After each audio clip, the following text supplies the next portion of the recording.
Alright, hello guys, how's it going? In today's video, we're going to be primarily focusing on the cold air that's really going to enter into the eastern United States. Overall, for the most part, most of this first half into the middle portion and even beyond of January, it looks like. We're going to focus on that, but we're also going to focus on snowfall opportunities, including the one that's ongoing currently.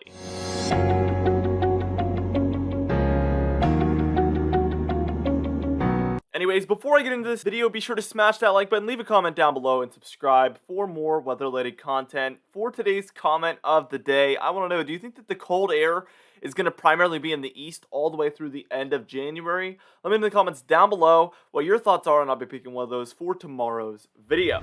Now let's get straight into this video, and first things first, we're taking a look here at that current radar imagery. We have some snowfall going on in the northwestern corner of the country. We also have this area here that's currently located in the central United States, and that is actually going to move up here into the mid-Atlantic and move offshore and bring tons of snowfall to the northeast, the mid-Atlantic again, and also the areas it's currently impacting there in the middle portion of the United States.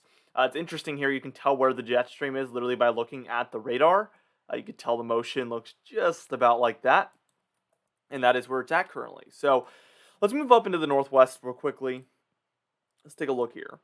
So we see tons of precipitation moving onshore to the northwest.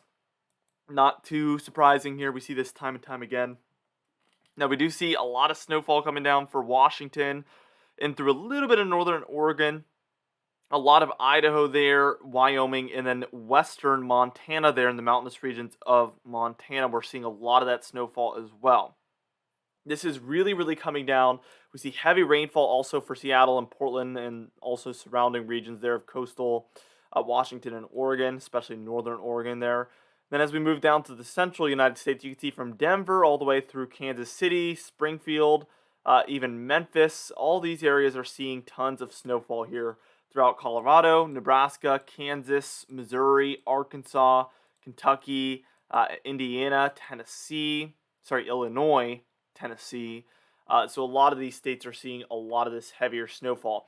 We can see a lot of precipitation moving up into this storm as well. So this is an intensifying storm. Cold air is moving down behind it here, shoving it out. And we're going to see this storm get squeezed and just head out that way. Soon enough, we'll see that take place. We do have some snow showers to mention here. A lot of lake effect, a lot of snow showers in general here for the northeastern United States. See a lot of that lake effect setting up in here, also in here, very typical regions. But we also have a lot of snow showers taking place in here. We even had a snow squall, I think, there near Albany and southern Vermont there in the Green Mountains. Super interesting setup. We have had some snowfall to mention in these regions. Now what we're going to do is we're going to move on and take a look at some model guidance. All right, now first things first, I wanted to take a look here at this snowstorm, and I guess multiple snowstorms. We have all these different areas of snowfall going on. And we see that there is a lot of snowfall in the northwest, a lot here for the central United States, as well as snow showers in this region. Let's just keep going with this here. And as you can see, that snowstorm is going to move up towards located just about there. So it's going to move in like this. We see lots of snowfall here for the Appalachian Mountains by this evening. The storm is moving just about like that. We can see the jet stream is just doing a motion like this. Trough is centered right there. And this is sending a lot of cold air already to these regions especially, but even, the entire area here, even though you see these red lines, where you see a dip, that means unseasonably cold probably. And where you see this kind of ridge, unseasonably warm probably. Let's continue this on, and we can see this low pressure system develops offshore, again, heading just about like this, and this is going to bring lots of snowfall throughout this region. Still snowing up here in the northwest also, I think that's worth mentioning. Just tons and tons of storminess here, still through early January. And that storm intensifies actually, 984 here, still coming down hard and heavy here in this region for New England. Trough is now centered practically directly over the eastern United States, I would say. Centered right about there over the Great Lakes, I would say. And that is really bringing some cold air likely. Now, by this point, we can see that we'll get a little bit of a ridge there in the central United States, and this snowfall will be all said and done. This is going to be the morning hours of Saturday, January 8th. It's still going to be very cold during this day, but this will be the last cold day for a tiny bit here in the eastern United States. Let's take a look at that total snowfall according to our European model, which has been doing really, really well. And I think this is a good estimate. I think a general huge swath of 2 to 4 inches of snowfall is very, very likely. The grays are dusting, if anything. Then the purple regions here is where we're at 6 to 10 inches of snowfall. So we see some of that there. And then along the eastern seaboard, 6 to 10 for these regions is pretty major, actually, with the exception. I mean, and the further south you go, the more major it is. So Tennessee and Kentucky especially, it's pretty major. For these regions, it's a little bit more common, I would say. Also, New Jersey and Delaware, it's a little bit more major than it is for New England up here. Now, these pinks is where we're at about 10 inches plus. I'd say 10 to 12. We see some of that there for the Appalachians and some of that there for coastal regions of Maine as well. So this is looking like a pretty decent snowstorm, but I don't think it will be the only one we see for the month of January. Obviously, that would be very, very unseasonably quiet if that was the case. I think there's going to be more opportunities later on. And that's why I say multiple snowstorms are possible throughout this region. This is just the first, well, it's really the second, but it's the first from this point forward that we're taking a look at for sure.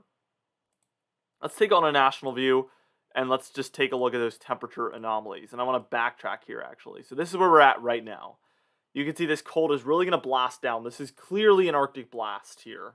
These greens are indicating 10 to 15 degrees below normal. These blues are indicating 20, I would say about 15 to 25 degrees below normal. Then the magentas here is going to be your 25 and beyond degrees below normal. So like 25 to infinity degrees below normal.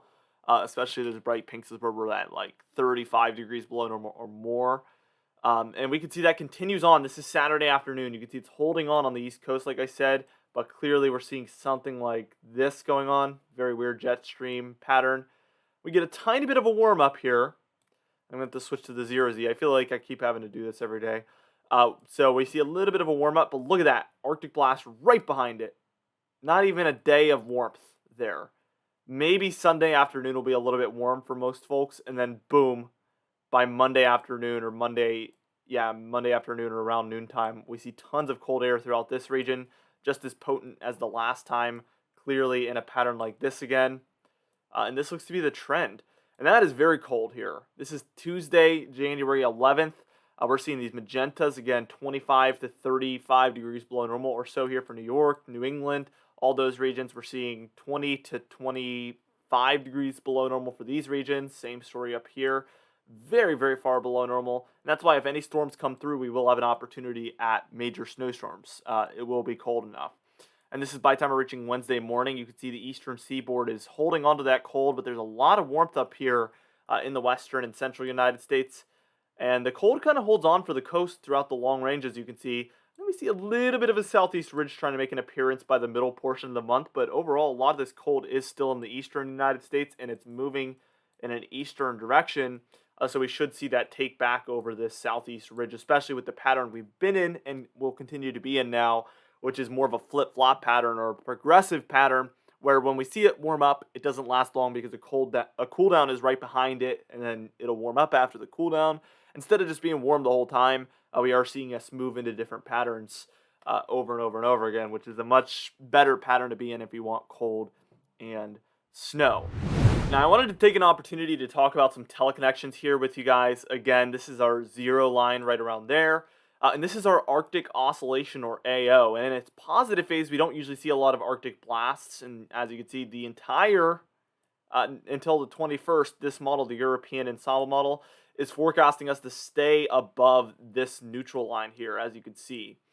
So this is going to do a little bit of some curviness, and it is going to get close to that neutral line. And that's when we can expect to see the most Arctic blasts right around then, which will be around Saturday and Sunday of this week.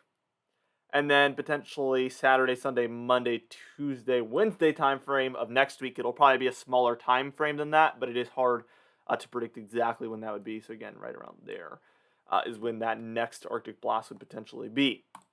Here's the PNA though, and this dictates whether we will see cold in the west or warm in the west, which usually means the opposite for the east. So over here in this negative, we usually see cold in the west. And over here in the positive, we usually see warm in the west, which means the opposite for the east. So if we're talking about the east here, draw that line again. This would mean warm and this would mean cold. So, as you can see, we're remaining in this kind of negative PNA right up until about Saturday, Sunday time frame. And that's when we cross over into this very positive PNA. And we stay that way, and this is the mean that I'm following, the mean average there. We stay that way from about Sunday all the way through about next Sunday, Monday time frame. So overall, we should see a trend at mostly cold during this time period here when it's staying above that neutral line. And then what ends up happening, as you can see, is it goes back and it trends back to below that neutral line right around, let's see, when would that date be? Right around after next weekend. So Sunday, Monday, 16th, 17th time frame. So at least through the middle portion of the month, we are taking a look at probably a pretty cold pattern in the east. At least the trough will be centered over the east, but that AO is expected to stay neutral or positive, which isn't going to allow for crazy Arctic outbreaks to last a long time or anything like that. Very brief Arctic blasts are possible, though. But overall, a lot of the Arctic air will be staying over the Arctic Circle and not over the United States or southern Canada. So that's something to note for sure. Anyway, for today's confidence tab, we are at a 4 out of 6, just like always. And the only time I'm really going to change this up is if there's something that I'm especially confident in or especially not confident in. But I feel fairly confident in this upcoming pattern.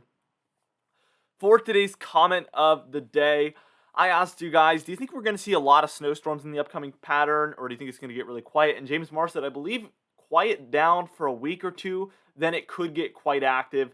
And it looks like definitely after this upcoming snowstorm, it is going to be quite quiet at least for another week. And then maybe as we approach the middle portion of the month, let's call it the 13th through the 20th time frame, it looks like there could be some activity during that time period. So I definitely think you're onto something there, James Marr. For today's patron highlight of the day, I want to thank you all for supporting the channel, but especially our platinum patrons, Bill Crates, James Wade, Dovin Nagel, Larry LePan, Mandy Birchfield, Patrick Strickland, Dave Scott, and Donna Carnes as well. I would also thank our diamond patrons, Bill Roberts, Marcus Connolly, Noah Harley, Michael Kodalasa, Catbite, Charles Tennant, Bill Dallas, Gary's, and John Colisi also. I'd also like to thank our channel members, Catbite, Stephen Fan, and Jeremy Cox as well.